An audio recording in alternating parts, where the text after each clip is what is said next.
kembali lagi di channel Sang Penemu. Sebelum lanjut ke pembahasan selanjutnya, jangan lupa klik tombol subscribe di bawah dan aktifkan tombol loncengnya agar nggak ketinggalan video terbaru dari channel ini.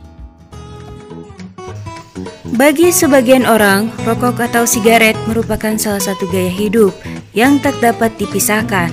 Di Indonesia sendiri, rokok bukan hanya menjadi gaya hidup, tapi juga memiliki nilai sejarah dan budaya.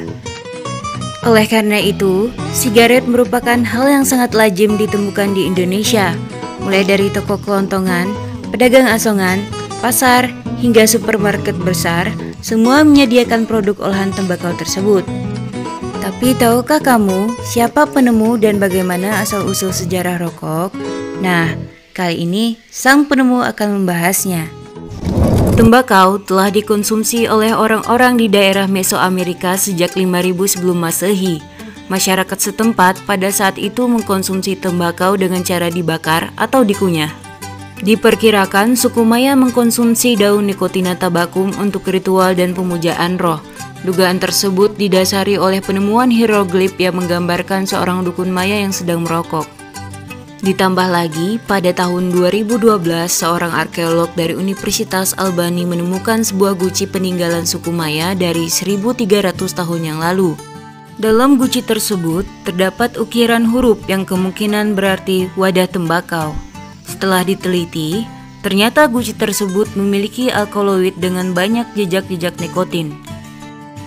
Dalam kebudayaan suku Aztec, tembakau lazim dikonsumsi oleh masyarakat kelas atas. Daun tanaman ini biasanya dijadikan campuran untuk obat dan penghilang rasa sakit. Untuk penggunaan sebagai obat, daun ini tidak dibakar, melainkan ditumbuk bersama bahan lainnya lalu dioles. Pada tahun 1492, Christopher Columbus tiba di sebuah pulau yang kini dikenal dengan San Salvador. Saat itu, ia disambut hangat oleh penduduk asli Amerika. Ia dan awaknya kemudian diberikan hadiah beberapa dedaunan tembakau kering. Bingung dengan hadiah yang mereka dapatkan, Columbus dan rombongannya pun membuang daun itu karena tidak bisa dimakan.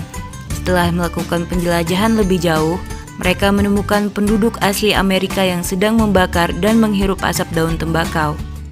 Setelah mengetahui hal tersebut, rombongan Columbus pun kembali membawa daun itu pulang. Mereka lalu memperkenalkan tembakau sebagai komoditas dagang. Tanpa disangka, daun tembakau tersebut ternyata cukup laku, terutama di kota-kota pelabuhan di Spanyol dan Portugis. Berkat banyaknya pelaut yang melakukan perjalanan ke Amerika, peredaran daun tembakau pun makin besar di Eropa. Para pelaut percaya bahwa kandungan zat dalam rokok bermanfaat untuk meredakan pilek dan radang tenggorokan. Kemudian, pada tahun 1556, tanaman tembakau mulai dikembangkan di Eropa. Negara Eropa yang pertama kali mengembangkannya yaitu Prancis, kemudian disusul Portugal, Spanyol, dan Inggris.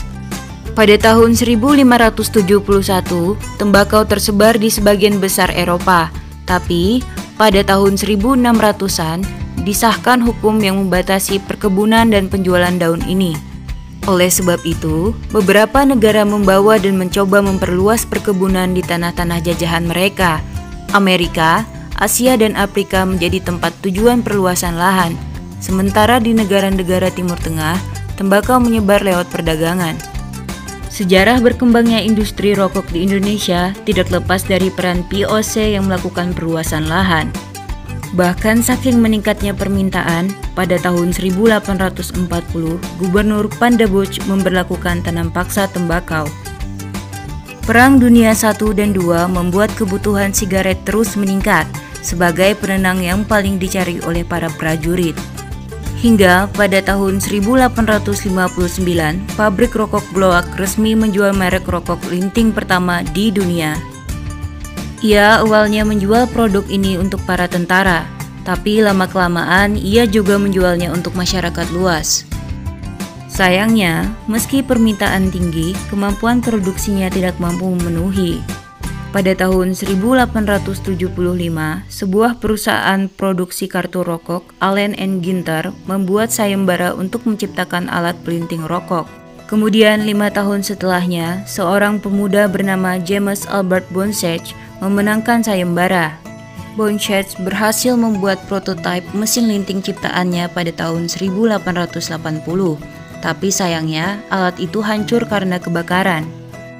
Ia pun membangun alat linting yang baru lalu mematenkannya pada tahun 1881. Mesin ini mengubah industri rokok di dunia. Harga yang mahal karena kelangkaan barang perlahan-lahan menurun.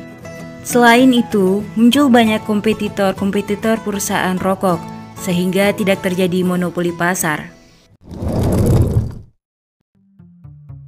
Nah, itu tadi sang penemu rokok dan sejarahnya. Jangan lupa ditonton terus ya video-video dari sang penemu.